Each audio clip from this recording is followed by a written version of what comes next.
En lisant la Bible, j'ai compris une chose. La repentance est la première phrase ou le premier mot qui est sorti de la bouche de Jésus-Christ lors du commencement de son ministère biblique. Vous savez que le Seigneur Jésus-Christ a commencé à prêcher dès le bas âge. Mais quand il a commencé le ministère biblique durant 3 ans, et la première phrase, le premier message qui sort de sa bouche, nous remarquons la repentance. Dès ce moment, Jésus commença à prêcher et dire: repentez-vous, car le royaume des cieux est proche. Dès lors, Jésus commença à prêcher et à dire. Il n'a pas dit miracle, il n'a pas dit guérison, il n'a pas dit prophétie, il n'a pas dit enfer, il n'a pas dit démon, il n'a pas dit sorcellerie, mais il a dit repentez-vous, car le royaume des cieux est proche.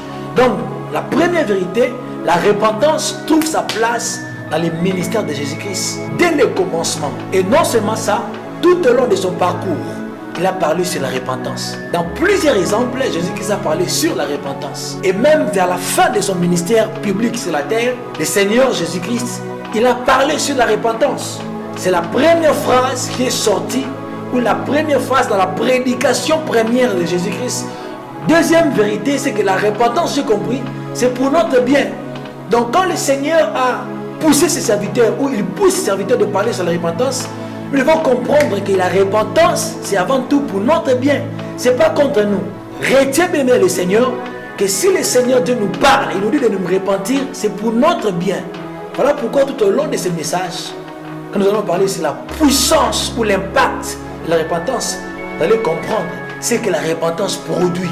Troisième vérité plutôt, la répétition de ce même message dès l'Ancien Testament. Nous voyons l'Ancien Testament parle de la repentance. Jésus-Christ, les apôtres. Donc il y a une répétition du message de la repentance dans la Bible.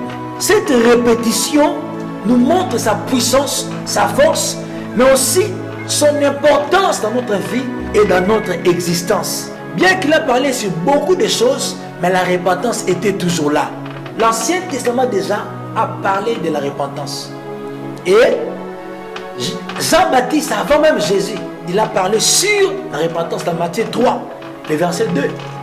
Depuis la Pentecôte jusqu'à nos jours, la repentance, il y a comme une répétition du même message. La répétition est la mère de la science. Une autre vérité encore, le combat contre le message de la repentance nous montre également l'importance de ces messages.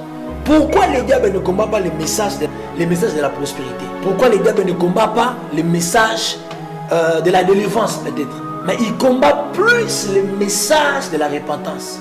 Parce qu'il sait la puissance qui réside de ces messages. Gloire à Jésus-Christ. Parce que celui qui ne comprend pas la repentance, il ne comprend pas l'importance ou les biens de la repentance, il ne saura pas se repentir. Ou le prédicateur qui ne comprend pas vraiment l'importance de la repentance, vous allez remarquer, il y aura tous les messages dans sa bouche, sauf le message de la repentance. Donc, comprendre la repentance, c'est vraiment très capital.